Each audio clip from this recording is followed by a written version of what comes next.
What did you think he did particularly well tonight, John? Like, pretty comprehensive. I was not sprung very well. I still don't know. Sorry, mate. Sorry. Are we right? Yeah, he was just talking back to the director. Okay, good. Sorry, Mike. Yeah, what did you think he did particularly well tonight? Comprehensive performance.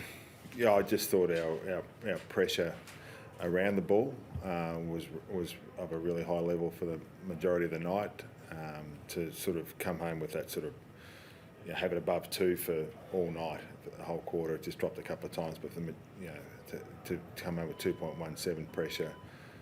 We had 25 tackles, or 20 in the first quarter, 82%. We had enormous heat at the ball carrier and on the ball, and we're sound structurally. So, the areas we wanted to get right coming into the game, the boys executed pretty well. Did you gear him up for that start? Were you sort of, shocked by the way they started, or did you know that was in them? No, I mean, we was you try and get them up for every start. So we don't go into games and we won't try to get them up. It's you try and do that every week. But we went in with a clear thought process of how we wanted to play, and to be fair, it probably doesn't change a lot most weeks. But we were able to execute it really well, and the players were on top of their game, really sharp mentally as well as hard physically, and that balance was there to see, and it got us off to a really, really good start.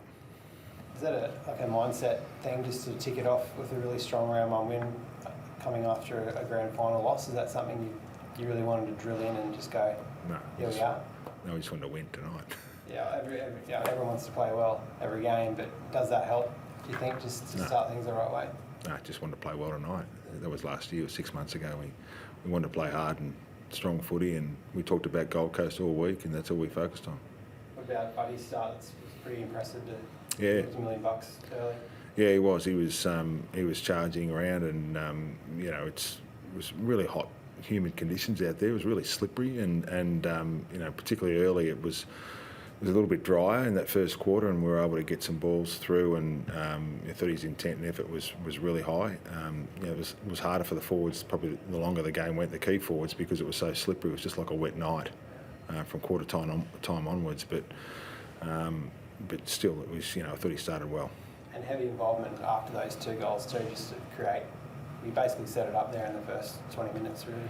Yeah. Look, he charged around, and he was able to be a real presence, and but so were the others. The others got things sorted and got things done. I think we had 12, 24 and unders out there tonight, and they got their stuff organised, and it's those guys with some experience. Rampy was good again tonight, and those guys were good, but there was a large bulk of that.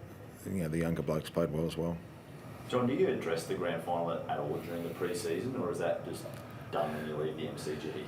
No, we spoke about it before Christmas, but it has been 6 months, so we get into the next year. Sam Reid was close tonight, was he?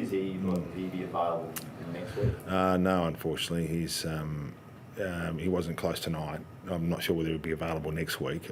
He'd have to have a really good week of training, which I'm not sure he's up to just yet. So he just hurt his glute a little bit.